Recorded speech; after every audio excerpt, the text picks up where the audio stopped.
የተከበራችሁ አድማጭ ተመልካቾቻችን እንኳን በድጋሚ ወደ ቻናላችን በሰላም መጣችሁ እያልን በአዳዲስ እንዲሁም ሰበር መደመጥም ጭምር ባለባቸው መረጃዎች ተመልሰናል። አብራችሁ እንድቆዩ በአክብሮት እየጋበዝኳቸው በቅድሚያም ዋና ዋናዎቹን በማስቀደም እንጀምራለን።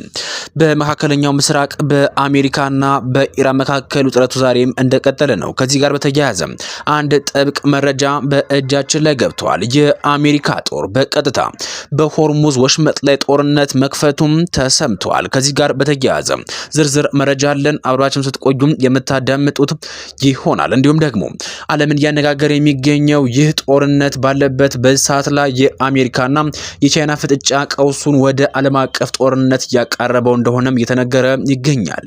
የአሜሪካና የቻይና መንግስት በአሁኑ ሰዓት ላይ ከፍተኛ ፍጥጫ ላይ ይገኛሉ። ጉዳዩ ምንድነው? እንዲህ ያጣላቸው ነገርስ ምንድነው? አብራችሁን ስትቆዩ ታዳምጣላችሁ።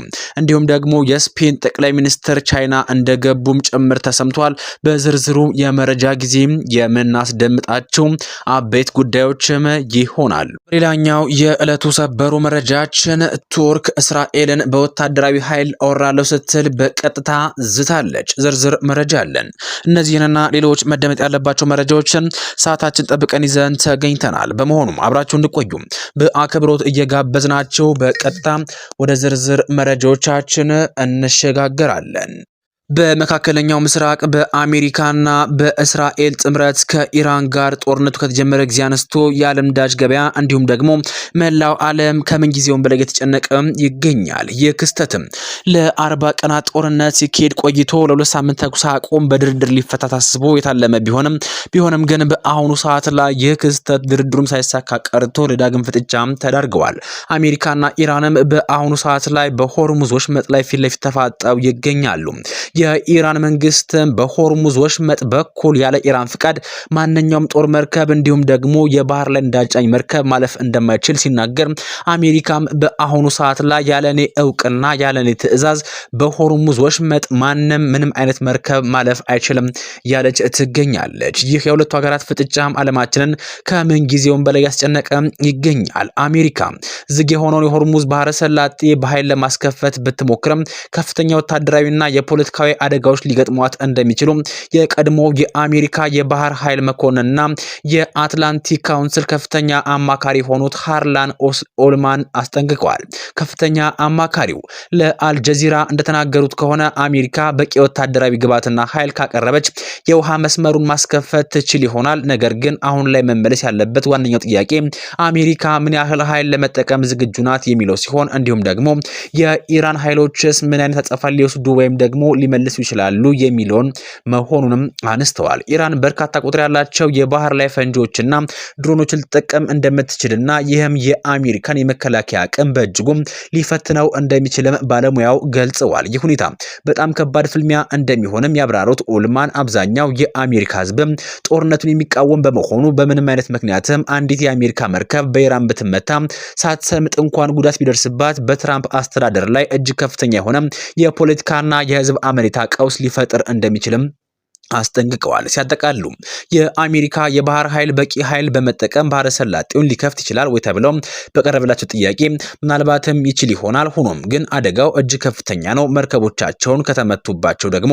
ሊመጣ የሚችለው መዘዝና የፖለቲካ ኪሳራ ከዚያም የከፋ ይሆናል ሲሉም ስጋታቸውን ገልጸዋል። በአሁኑ ሰዓት ላይ አሜሪካ ማስፈራራቷን ተከትሎ ነዳጅ ዋጋ ጭማሪ አሳይተዋል። የአሜሪካ ጦር ኃይል የኢራን ወደቦች እንደሚዘጋ ከገለጸ በኋላ በዓለም አቀፉ ገበያ የአንድ በርሜል ድፍድፍ ነዳጅ ዋጋ ከ$100 በላይ መድረሱንም ቢቢሲ ያስነብበዋል። በአሜሪካና በኢራን መካከል በፓኪስታን የተደረሰው ሰላም ድርድር ያለ ስምምነት መጠናቀቁን ተከትሎ ፕሬዝዳንት ዶናልድ ትራምፕ የኢራን ወደቦችን ለመዝጋት ኢላማ ማድረጋቸውን የኢነርጂ ገበያው ዳግም ሊያቀውሰው እንደሚችልም ተሰግቷል። ዓለም አቀፉ የብሬንት ድፍድፍ ነዳጅም በአሁኑ ሰዓት ላይ በ8.5% ጭማሪ በማሳየትም በ$102.37 የአሜሪካ ዶላር እየተሸጠ ይገኛል። በዌስት ቴክሳስ ኢንተር ሚዲያም ደግሞ በ9% ከፍ ብሎ በ105.34 ሲሸጥ ውሏል። ባለፈው ረቡዕ ዋሽንግተንና ቴህራን ቁልፍ የንግድ መተላለፊያ የሆነውን ሆርሙዝ ሰርጥን የሚከፈትበትን የ2 ሳምንት ተኩስ አቁም ስምምነት ለማድረግ ከተስማሙ በኋላ የነዳጅ ዋጋ ከፍተኛ ቅናሽ በማሳየትም በበርሜል እስከ $90 ድረስ ሲሸጥ እንደነበረም ይታወሳል።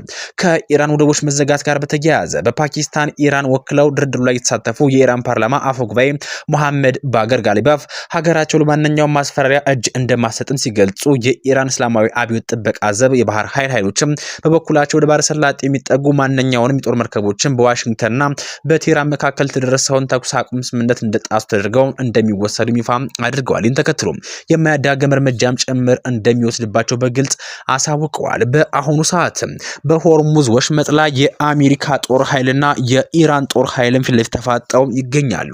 ይህ ክስተትም ወዴት ያመራ ይሆን? ሁላችንም አብረን የምናየው ጉዳይ ይሆናል። በተያያዘ ዜና ቱርክ እስራኤልን በወታደራዊ ኃይል ወራለሁ ስትል በቀጥታ ዛቻ መልእክት አስተላልፋለች። በመካከለኛው ምስራቅ ያለው ቀውስ አዲስ መልክ ይዟል። የቱርኩ ፕሬዝዳንት ረሲፕ ጣይብ ኤርዶጋን እስራኤል በሊባኖስ ላይ የምታካሄደውን ጥቃት ተከትሎ አገራቸው ወደ እስራኤል ወታደሮቿን ልታስገባ እንደምትችል በይፋ አስጠንቅቀዋል። ፕሬዝዳንት ኤርዶጋን የእስራኤል ጠቅላይ ሚኒስትር ቤንያሚን ኔታንያሁ በደምና በጥላቻ የታወሩ ሲሉም በጽኑ ወቅሰዋቸዋል። ኤርዶጋን በንግግራቸው ላይም ልክ ሊቢያና ካራባክ እንደገባ ነው ሁሉ ወደ እስራኤልም ልንገባ እንችላለን፣ ይህን ላለማድረግ ምንም ምክንያት የለም ሲሉም ዝተዋል። አክለውም ፓኪስታን በአሁኑ ወቅትም በአሜሪካና በኢራን መካከል የሚደረገው ሰላም ድርድር ባታሸማግል ኑሮ ቱርክ ለእስራኤል የሚገባትን ትምህርት ቀደም ብላ እንደምታሳያትም ገልጸዋል። ከዚህ ወታደራዊ ማስፈራሪያ ጎን ለጎን የቱርኩ አቃቢ ሕግም በኔታንያሁና በ35 ከፍተኛ የእስራኤል ባለስልጣናት ላይ ክስ መስርቷል። ክሱ በሰብአዊነት ላይ የሚፈጸም ወንጀል የዘር ማጥፋትና ማሰቃየትንም ያካትታል። በአጠቃላይ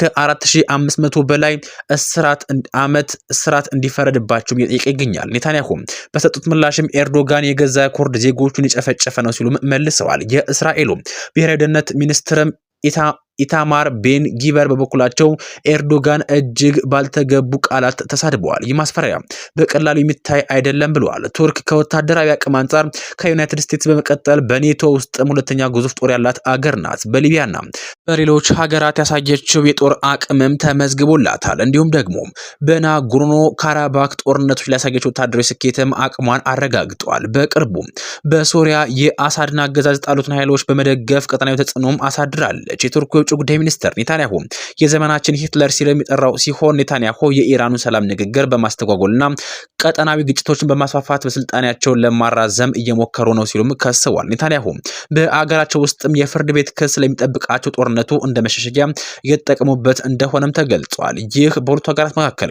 ያለው ፍጥጫ መላውን የመካከለኛ ምስራቅ ወደማይፈለግ መጠነ ሰፊ ጦርነት ሊከተው ይችላል የሚል ስጋትም በዓለም አቀፉ ማህበረሰብ ዘንድ ፈጥሯል። እንዲሁም ደግሞ የስፔን ጠቅላይ ሚኒስትር ቻይና እንደገቡ ተሰምቷል። ዶናልድ ትራምፕ ከስፔን ጋር የሚደረገው ማንኛውም የንግድ ልውውጥ ለማቋረጥ ዝግጁ ነን ባሉበት በአሁኑ ሰዓት ላይ የዓለም ትኩረት በሳበው ንግግራቸውም በቀጥታ ወደ ቻይና እንደገቡም ተሰምቷል።